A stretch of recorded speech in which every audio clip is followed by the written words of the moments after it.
welcome back again to another video. If you are new in this channel, this is Queen Sharon Entertainment, a home of freedom fighters. If you haven't joined our family yet, join us by hitting the red button down below there on the bell notification icon, so whenever we have a new video in this same channel, you will get notified. Thank you so much for tuning in, and I love you all. So my people, I have a video here that I want you all to watch, and I myself will be watching with you in this particular video. Feel free to let me know what you think about the video after watching. Like and share this video. So just ignore them. I want to tell you, all the people that you see on social media shouting everywhere, they don't contribute anything to this struggle. Not their time, not exposition, they are not broadcasting, they are not doing anything. The only thing they do is those benefiting from the Zama in this struggle. They will use the money to pay them, give them airtime, and they will come on social media and constitute nuisance, chasing away the people that are supporting with their finance this struggle for the restoration of Biafra. That is exactly what I cannot sit and watch to happen. Okay? So, and those of them, some of them that are going on social media to insult women and all that, they don't know what those women are doing. They can't bring their money. I want you to go and check all those people commenting. You can never see, they are not the type that will bring $10,000. They can't bring $10,000. But you know, let me tell you, some of their actions, some of their utterances, some of their comments, some of their updates on social media have scared and chased away people that are capable of bringing $100,000 to this struggle. And some of them are withdrawing until Mazi Nnamdi Kanu comes out. So we can't allow that. We have to tell the people, we have to demonstrate that Mazi Nnamdi Kanu have capable hands. We have to demonstrate that the leadership of this struggle are capable and they are not constituting nuisance. We have to demonstrate that the leadership of the struggle are competent people, people who respect people, not just people who come and look for what they benefit. When they don't get it, they run mad. So having said that, I have come to this evening. This evening I have come to make sure we continue, and it is going to be very aggressive media war. Some of you that are being used, to destroy the structure of Mazi Nnamdi Kanu, of this struggle. Some of you that are being used to destroy what Mazi Nnamdi Kanu have done. You are going to regret it at the end of the day. Let me tell you one thing. It is not just about leadership. It is not just about leadership. It is leadership. It is integrity. It is about competence. It is about maintaining the legacy of Mazi Nnamdi Kanu. It is not just about structure.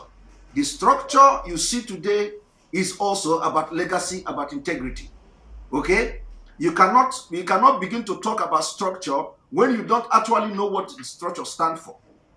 So if you want the structure of Mazi Nnamdi Kanu, what the structure of Mazi Nnamdi Kanu is, that you know that thing that used to happen when Mazi Nnamdi Kanu was still with us. That is the structure. The structure is consistency. The structure is what Mazi Nnamdi Kanu, how we were doing this agitation when he was here with us. That is the structure. And what are this structure I'm talking about? Is the administrative aspect of this Biafra struggle is totally different. DOS is DOS. That is the structure of Onion. Okay? But what we are trying to say is that the DOS, especially if anybody is constituting nuisance on social media, they must stop the person from doing that, because they are not, that person is not helping the struggle. The person is actually destroying and demoralizing people who are bringing money to support this struggle. The people, I'm not talking about the people contributing $10 and $20. I'm talking about people who are bringing their money because of Mazi Nnamdi Kanu's sake. Okay, so this is something that some of you don't know. You can never know it, because they will not come and say what I'm saying now. They will not come and say what I'm saying. They can't talk the way I'm talking. But I'm telling you that I am concerned, and that is why I am going to defend these women. That is why I'm going to defend the gallant, including not just the women, but those gallant men who have been in the forefront of raising funds for anything that is going on. All of them, The informations are there. And today I posted about the fundraising. When more details come about that fundraising, I will make it available. I am just spreading that message, spreading the news, and creating the awareness as I usually do. There is nothing different, nothing have changed. Nothing have changed.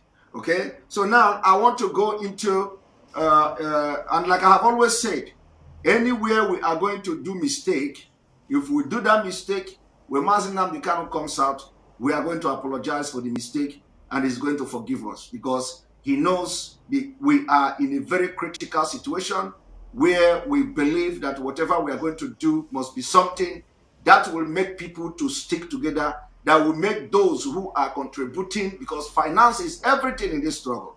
Finance is everything in this struggle. I don't have access to finance. I don't need to have access to finance. I don't want to have access to finance. But what I have promised that I will be doing, in addition to what I'm doing underground, is that anytime there is need to raise funds, I will be there and actively participate to make sure that it is a successful fundraising. That's what I will continue to do until Mazi Nnamdi Kanu comes out.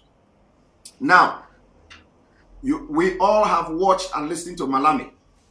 I want to tell you something this evening. What Malami did as a press briefing is another vindication. It means that we have been, as a people of indigenous people of Biafra, we have been vindicated. Malami, during the press briefing about Mazi Nnamdi Kanu's, on Mazi Nnamdi Kanu's charges, Malami claimed that Mazi Nnamdi Kanu have used Radio Biafra to instigate and incite violent destruction of police station, killing of police people and all that, and then destruction of INEC offices and what have you. And then for that reason, it led to the proscription of Ipob. This is the most absurd thing anybody can think of. So this evening I have come to do justice to that particular press briefing. We may not be able to listen to all of them because of time. Remember, this is very late. And let me tell you, those of you who I'm supposed to, those of you that I'm supposed to have meeting with, before I begin to reply, I please apologize. I apologize ahead of time because I have been very, very busy. So for that reason, I didn't participate in some of those meetings that I was supposed to participate yesterday, because where I am now, we're already on 24th day. So I apologize. And then I also did not have a network on my WhatsApp. I don't know, for one reason, the network disappeared. So I saw messages of those of you that I'm supposed to have meeting with, and some of you are watching me. So I apologize for not being part of that meeting, but I will contact you individually. Just this, why I'm making this public is in case I did not also contact you individually to tell you that I'm sorry for not attending that meeting. Now, on this reason, we are going to, on this note, we're going to move forward. I want to bring Malami's interview, where, or Malami's press briefing, where he read something that is very, very worrisome to them, should be worrisome to them, and to us, it has vindicated Biafra people. Not only that it vindicated Biafra people, it also vindicated all agitating groups in Nigeria. Okay? And the international community will take note of this particular press briefing by Malami, for you to understand that the intention of the reason for proscribing the indigenous people of Biafra was to just suppress the agitation for Biafra and nothing more. And today, I have come to prove that to you. And on this note, I want you to pay attention very, very attentively. Very important.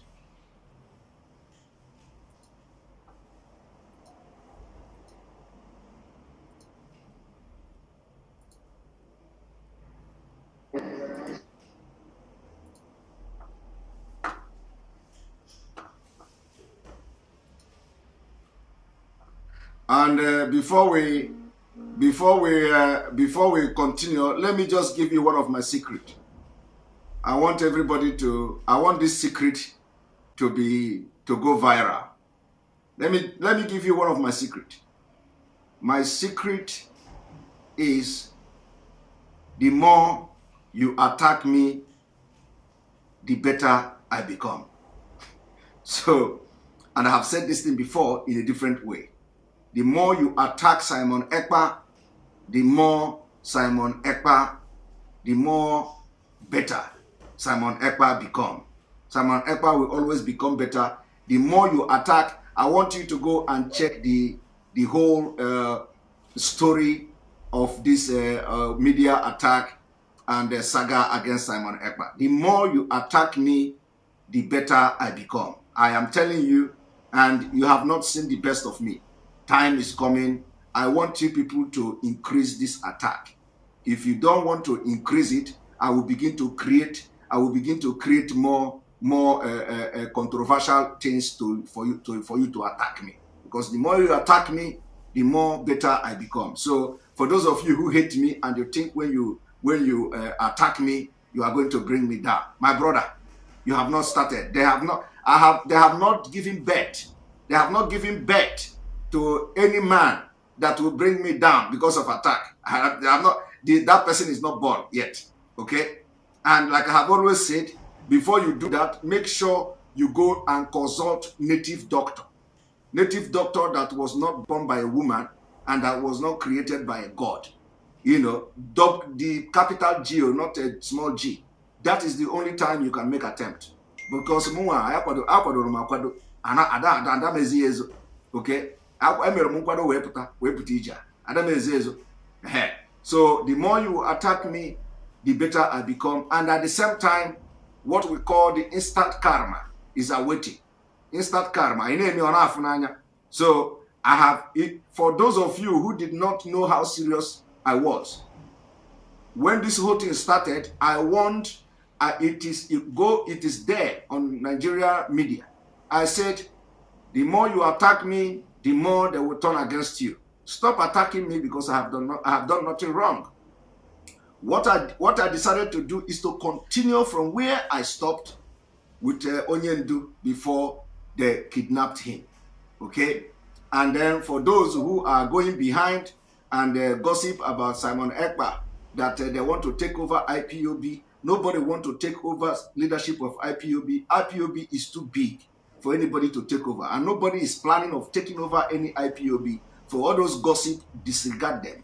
For those who say that the women in America, they are positioning Simon to take over, the women in America will be the last people to think like that.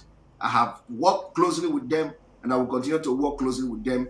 They love Mazenam Kano to teeth, okay? And the women in America, they have come out of this struggle and they are out. And I have seen that, I can testify that myself. So those who are parading themselves, calling one person or the another, telling them that the women in America, they are positioning Simon Ekpa, disregard those lies and those blackmail, it doesn't hold water. Nobody is going to take over IPOB. Nobody will even try it, not to talk of planning it, especially the people that are now, that I know. Nobody can think that something like that. And even if anybody try that kind of thing, we will all come against the person. The person, nobody can try that. Okay, so those people telling you that they want to take over IPOB, disregard them. These are the people who are just creating division and confusion everywhere. Nobody can take over IPOB, not while Biafrans are there, not while Mazenam Kano is there. Nobody can do that. That's what I have to assure you this evening. So disregard those frivolous claims and all that. And those who want to plan against Simon Ekpa and telling that Simon Ekpa is attacking the leadership. I'm not attacking the leadership. What I'm trying to do is to make sure that we maintain the people that are supporting this struggle, and nobody should demoralize anybody that is bringing, bringing finance, resources, time, money to make sure they support the struggle, for the release of Mazenam Kano and for the restoration of Biafra. That is what we have to protect very jealously. Okay, we have to protect that very, very jealously. It is not a business as usual, because the people that are in this struggle now are not the kind of Biafrans you see before. That is why things are happening the way it is happening. It is not, everybody in this struggle is not, yes, I follow. Yes, let's go. No, we are people that are thinking. We are people that scrutinize things. We are people that have very deep critical thinking and objective. We analyze things and bring objectivities in them before we decide to follow. We don't just follow because we are following the struggle or because we are following the Biafra restoration. Once we notice that you are not doing things the way you should do, the way you should go, especially when our leader is here, we will let you know. And then our body language will be telling you exactly what we are feeling. So that is how it is. Nobody is attacking anybody, the leadership. Nobody wants to take over the leadership. It can never happen. So, and I believe one day, I hope one day I will be able to address this thing, because a lot of lies has been told.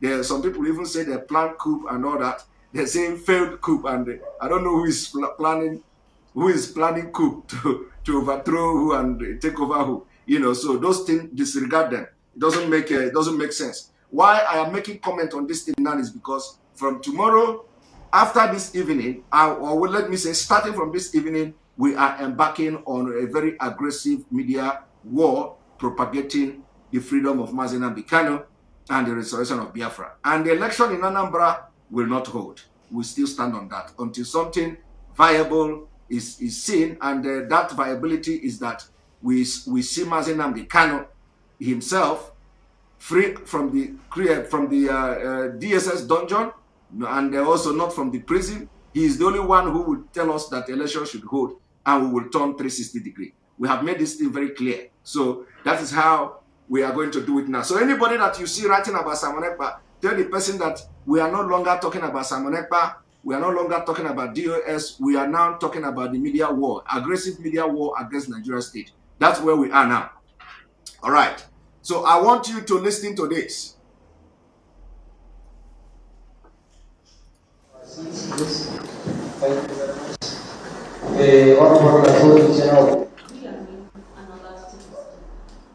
Nnamdi Kanu, the self-acclaimed leader of indigenous people of Biafra, Ipob, has been at the center of a subversive campaign against the Nigerian state. Consequently, Nnamdi Kanu was arrested on the 14th day of October 2015. He was charged to court for treasonable felony, among other crimes. He was granted bail by the Federal High Court Abuja on the 25th day of April 2017, which bail he eventually jumped and fled abroad. While in self-exile, Nnamdi Kanu intensified a subversive campaign using online radio Biafra to instigate violence and incite members of the Ipob to commit violent attacks against civil and democratic institutions, particularly the security personnel, Independent National Electoral Commission, INEC, and civilians.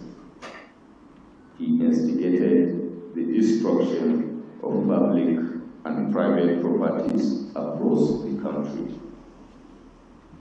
As a result of these criminal activities, Ipob was proscribed and designated a terrorist organization by a federal high court sitting in Abuja, pursuant to an order made on the 20th September 2017. Now, did you hear what Malami said? First of all, Malami was using the word subversive campaign against the Nigeria state. My people, this is English word. Subversive campaign against the Nigeria state. Mazi Nnamdi Kanu activities, broadcast, campaign, action cannot be described as subversive campaign against Nigeria state. That is one. I want everybody to go and and check the dictionary meaning, English meaning of subversive campaign or subversive activities, for you to understand that Malami probably don't know the word, don't know the meaning of subversive, because if he's using a subversive campaign against Nigeria state, it means that Mazi Nnamdi Kanu want to overthrow the Nigerian government. It means that Mazi Nnamdi Kanu want to destroy the legally constituted government. The activities of Mazi Nnamdi Kanu did not, they did not fall into this particular description of Malami. And this is where the legal technicalities, according to how they tell it, comes. The dictionary meaning of subversive activities or subversive campaign is that the person want to overthrow the government. Mazi Nnamdi Kanu don't want to overthrow the government of Nigeria. Okay? Mazi Nnamdi Kanu don't want to destroy the government of Nigeria.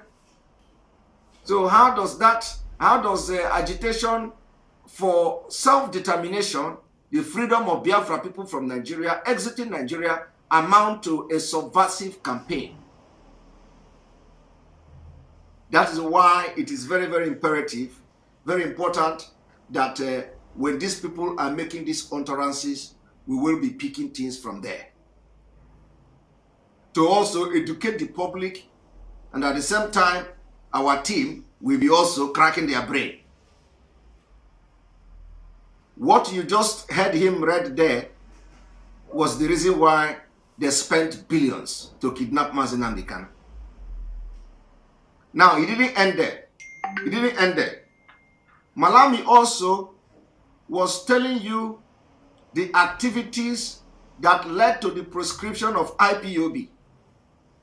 And I ask you, between 2015 to 2017, were there any hostility? Were there any attack anywhere in Biafra land?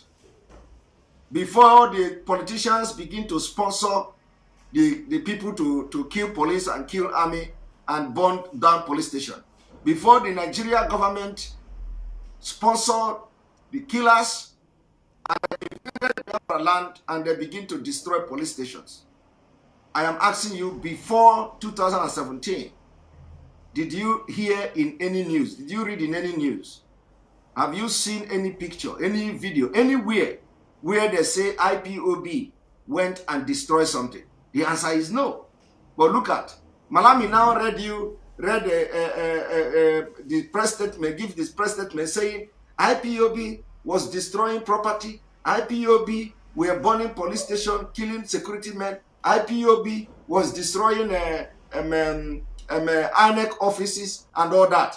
And for that reason, they proscribed IPOB. My people, I want to ask you today, between 2015 to 2017, is there anywhere in the history of Nigeria, in the news media, in television, in social media, where you can go now and say that there was a policeman killed in Biafra land and the person is a policeman, and it was not, we are not even talking about IPOB, but that it was Biafra people that killed the policeman? Have there anywhere in the history of Nigeria between 2015 to 2017 where you will go in Biafra land and you see a police or a police post, a police station that were attacked by Biafrans and they burned down police station? Are you following? You can't see that. So where the hell is this man reading from? Where the hell is Malami getting the information that he was telling the news media that what led to the proscription of IPOB? I am concerned though.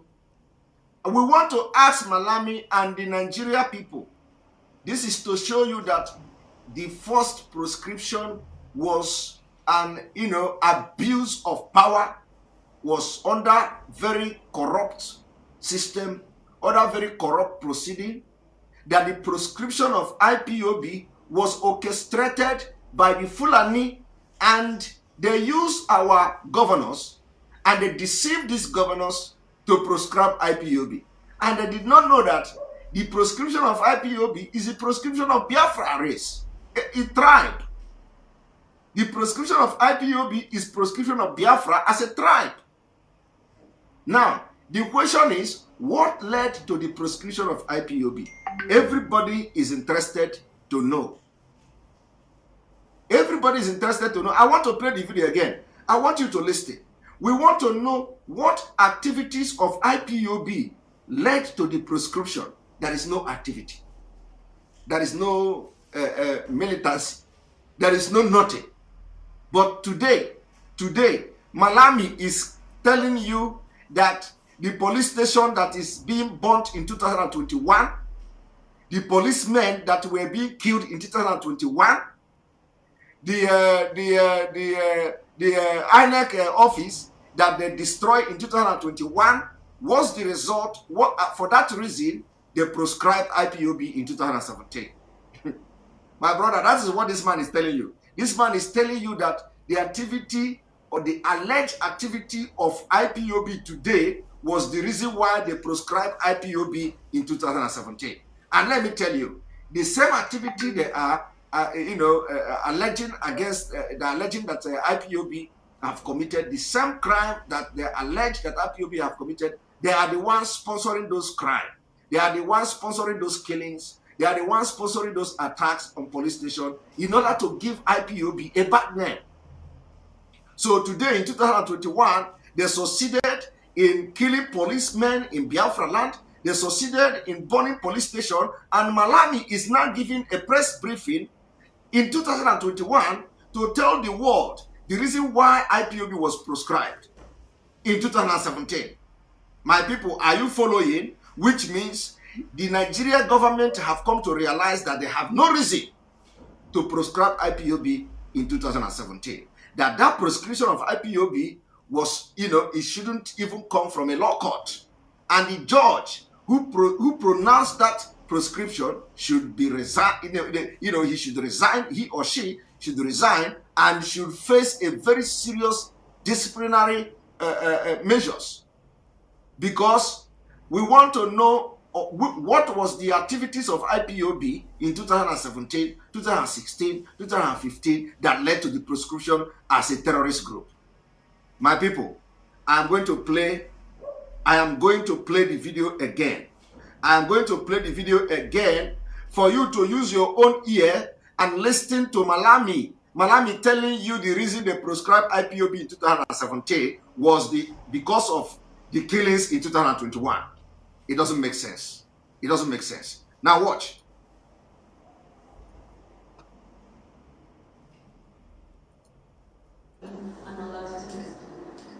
Namikanu, the self-acclaimed leader of the indigenous people of Biafra, Ipob, has been at the center of a subversive campaign against the Nigerian state. A subversive campaign against the Nigerian state is a very wrong term to be used to describe the activity of Mazi Nnamdi Kanu. I want everybody to take note of that. Subversive campaign is a very wrong word. Not just wrong, but it is incongruous. It is an incongruous word that you should be used to describe what Mazi Nnamdi Kanu is doing. This word, subversive campaign, is very, very incongruous. I said what? It is incongruous. It is not, in fact, there is nothing, there is no similarity, there is nothing to do with subversiveness or subversive campaign in agitation for self-determination. We are not campaigning for Atiku to take over because of election that they lost in 2019. We are not campaigning for P2B to become the president to become the vice president because in 2019 the election did not hold. Okay? If we begin to agitate for P2B and Atiku to take over the government of Nigeria, then the word subversive campaign will now fit into the activity of Mazi Nnamdi Kanu. Okay? If Simon Ekpa is campaigning for Atiku to become the president and chase the man in Aso Rock away, our action will become subversive campaign. Just in a very plain primary element or elementary explanation. This is what subversive campaign means. You want to overthrow. Okay. Now let me also tell you that in Nigeria there is nothing like subversive campaign, because the people that in Nigeria history, there has never been any time that people embarked on subversive campaign to take over the government. They came and they took over the government. And the Buhari that died was one of those who did not embark on any subversive campaign to take over the power in Nigeria, to plan coup and take over power by force. That taking over power is called the treasonable felony. So the takeover of the military takeover, the coup against Shagari in those days, is treasonable felony. Okay? Now, if Buhari during that 1980-something, when Shagari was president or so, if Buhari and all the military commanders that partake on that coup started broadcasting on radio, started campaigning against the government of Shagari, openly and publicly, their action become subversive campaign. That did not happen. So I just want to explain to you in a very elementary details what is subversive campaign. Mazi Nnamdi Kanu did not embark on subversive campaign because he don't want to take over the government of Nigeria. Okay? That's number one. Number two is, let me play it so we follow. I'm just explaining to you, bit by bit, so you understand where we are going and why it is very important, very, very imperative that all the media all the broadcasters in this struggle for Biafra, we should take this thing up. We should take it up bit by bit. Pick what I am saying now. Pick the. Thank you so much for watching that particular video. Feel free to let me know what you think about this video in the comment section below. Like and share this video, and I will see you again in my next one.